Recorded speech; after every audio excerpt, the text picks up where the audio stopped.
안녕하세요. 뉴스반장입니다. MB 패밀리와 MB 황태자의 이 땅들이 붙어있는 곳이 결국은 그린벨트가 해제가 됐습니다. 오세훈 후보님의 이야기가 저는 설득력이 없습니다. 정말 국민들을 좀 우습게 아시는 것 같아요. 특별히 돈을 벌려고 특혜를 받은 것처럼 이야기하는 것은 이건 모함도 보통 지독한 모함이 아니라는 사실을 문제를 제기했던 모든 분들이 함께 정정당당하게 수사를 받을 수밖에 없다는 점. 네, 지금 이것은 협박하는 것입니다. 뭐 거짓말 컴플렉스가 생기신 것 같아요. 거짓말 프레임의 도사라는 생각이 듭니다. 30일 중앙선거방송토론위원회가 주최한 서울시장 보궐선거 후보자 토론회가 열렸습니다. 이날은 전날과 달리 오세훈의 치켜올린 턱을 볼 수가 없었는데요. 기고만장하고 오만한 그의 태도는 순식간에 착한 양 한 마리로 변해 있었습니다. 이건 뭘 말하는 걸까요? TV 토론 결과가 여론의 급반전 기류를 형성하며 지지율 폭망으로 진행되고 있다는 반전인데요. 선거 캠프에서는 토론이 진행된 후 내부 여론조사를 실시하는데 그 결과가 안 좋다는 의미입니다. 기억 앞에 겸손해야 한다. 몰랐다. 본질이 아니다. 24만원.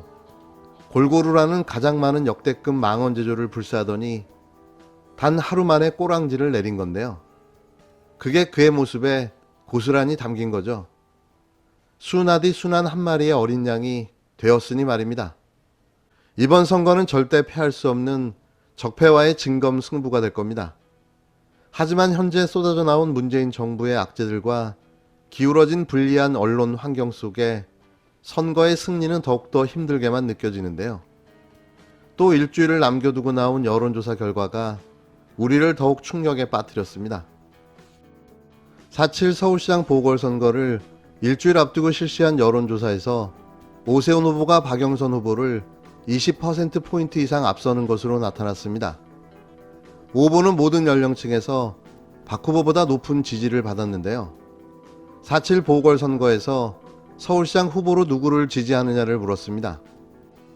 응답자 32%가 박영선 후보를, 55.8%가 오세훈 후보를 꼽아 오 후보가 20%포인트 이상 앞서는 것으로 나타났는데요. 당선 가능성을 묻자 두 후보의 격차는 2배로 벌어졌습니다. 박 후보가 우위를 보였던 40대에서도 오 후보가 근소한 차이로 앞서면서 모든 연령대에서 오 후보 지지도가 높았는데요. 보수층과 진보층은 지지 후보가 엇갈렸지만 중도층에서 오세훈 후보가 30%포인트 높게 앞선 데다 안철수 후보와의 단일화로 국민의당 지지층 대부분이 오 후보를 지지한 결과로 보입니다. 정의당과 열린민주당 지지자는 상대적으로 박 후보 쏠림 현상이 덜했습니다. 현재 지지하는 후보를 바꿀 생각이 있느냐는 질문엔 10명 가운데 8명 이상은 현재 지지하는 후보를 바꿀 생각이 없다고 답했는데요. 서울시장 선거의 최대 현안으로 10명 가운데 4명 가까이가 부동산 시장 안정화를 뽑았습니다. 후보를 선택하는 기준으로는 정권 심판론이나 안정론을 가장 중요하게 꼽았고 정책, 공약, 도덕성 순으로 나타났습니다. 정당 지지도에선 국힘당이 오차 범위 밖에서 민주당을 앞섰는데요. 이번 조사는 YTN 의뢰로 리얼미터가 이틀 동안 서울만 18세 이상 남녀 1039명을 대상으로 실시했습니다. 상황이 녹록지 않습니다. 이렇게 큰 격차로 지는 경우도 드물어 보이는데요. 물론 여론조사가 다 맞지는 않죠. 모든 유권자가 다 투표를 할 경우를 상정해 만든 데이터로 사전 투표율과 본 투표율 등 다양한 변수가 존재하기 때문인데요. 크게 의미를 둘 필요는 없다고 생각합니다. 하지만 긴장의 끈은 놓지 말아야 할 텐데요. 무조건 투표를 해야 저희가 승리할 수 있다는 예측이 가능하기 때문입니다. 대한민국에서 퇴출했다고 생각했던 MB 적폐의 잔재들이 너무나도 뻔뻔스럽게 다시 되돌아왔습니다. 이들을 보고만 계실 건가요? MB 퀴즈의 화려한 부활은 MB 시즌2의 부활을 알리는 신호탄입니다. 정신 바짝 차리고 모든 분들께 투표를 독려하고 꼭 소중한 한 표로 저들을 응징해 주시기 바랍니다. 모두가 힘들게 만들어낸 촛불 정부가 계속 이어갈 수 있도록 모두가 힘을 모아주시기 바랍니다. 이게 내곡동만의 문제가 아니고 오세훈 후보의 셀프 보상이라는 게 지금 우리 시대에서 왜 중요한지에 대한 얘기가 어제 나왔다라고 생각합니다. 지금 오세훈 후보는 아니 이거 물려받은 건데 투기가 아닌데 뭐가 문제냐라고 얘기하는데요. 그게 이제 이해 충돌, 셀프 보상이 뭐가 문제인지에 대해서 이해를 잘 못하시는 것 같아서 좀 설명을 드리고 싶습니다. 또 측량 현장에 내가 간 게 갔으면 어떻고 안 갔으면 어떠냐, 그게 본질이 아니다라고 하는데 그게 큰 차이가 있습니다.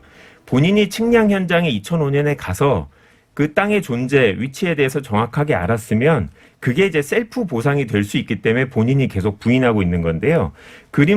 그린벨트를 풀지 결정할 때 만약에 그 대상 용지 중에 본인의 땅이 있다라는 걸 알고 있었으면 만약에 이해충돌방지법에 따라서라면 본인이 여기에 내 땅이 있다라고 알리고 본인은 그 업무에서 회피하고 나서 제3자가 객관적으로 업무 처리를 할 수 있게 해야 됩니다. 그게 이해충돌방지법의 취지인데 그렇지 않고 본인이 토지가 있는 걸 알면서도 그대로 본인이 시장에 임기 있는 기간 동안 지정을 했기 때문에 셀프 보상인데요. 이거를 자꾸 이제 회피하기 위해서 본인이 몰랐다, 땅의 존재를 몰랐다라고 얘기했다가 전임 시장 때, 이명박 시장 때 지정한 거다.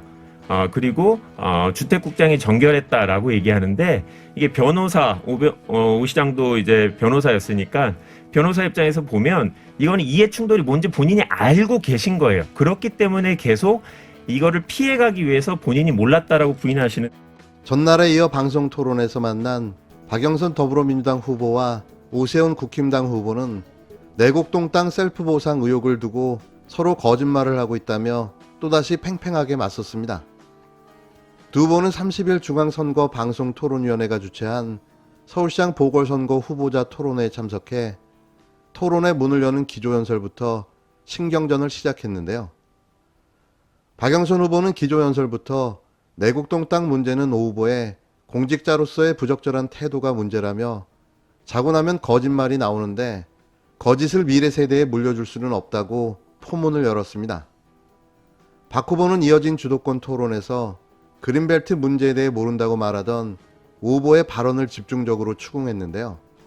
그는 국장 정결이라 그린벨트 해제 문제를 몰랐다고 주장했는데 2008년 1월 8일 한 방송과 송파지구 그린벨트 해제에 대한 인터뷰한 사실이 확인됐다며 국장 정결이라 전혀 몰랐다는 말은 거짓말이라고 쏘아붙였습니다. 박 후보는 또 당시 보금자리 주택 지구 지정 제안에 당시 오세훈 시장의 직인이 찍혀있다며 그린벨트를 푸는 문제는 청와대까지 보고되는 매우 중요한 사안이라고 주장했는데요. 박영선 후보는 이날 토론에서 오 후보를 MB 황태자로 지칭하면서 이명박 정부와의 연관성을 강조하기도 했습니다. 그는 오 후보 처가 땅이 있던 내곡동 일대의 항공사진을 제시하며 내곡동 땅 이게 정말 이상하다. 내곡동 부지 인근에 이명박 전 대통령 땅과 그의 친형인 이상득 전 의원의 땅이 모여있다. MB 패밀리와 MB 황태자의 땅이 한 군데 있어 보면 볼수록 이상한 일이라고 주장했습니다.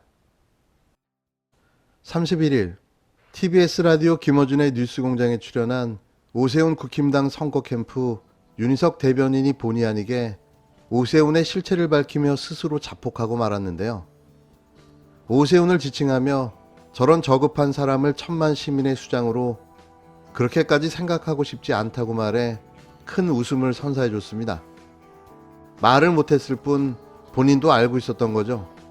다시 말씀드리지만 투표를 하면 저희가 반드시 이깁니다. 소중한 한 표로 거짓과 위선의 정치인을 엄벌해 주시기 바랍니다. 처가 땅 가지고 내가 가지고 있는 행정적인 권한을 사용해서 내 재산상의 이득을 보기 위해서 나중에 문제될 수도 있는 일을 했다. 그런 저급한 사람을 천만 시민의 수장으로 5년이나 우리가 저는 그렇게까지는 생각하고 싶지 않아요. 그럼 너무 슬퍼요, 우리가 사는 대변인 세상이. 말씀에 100% 너무 동의하고요. 슬퍼. 그런 분이 시장이 되면 안 되기 때문에 저희가 의혹을 제기하고 유권자로부터 판단을 하도록 그렇게 저희가 문제 제기를 하는 거고요. 맞습니다. 이게 그런데 저희가 아무런 근거 없이 얘기하는 게 아니라 벌써 측량 기사도 얘기하고 측량 팀장도 얘기하고 있고 당시 내곡동에서 경작한 사람들의 진술도 나오고 있지 않습니까?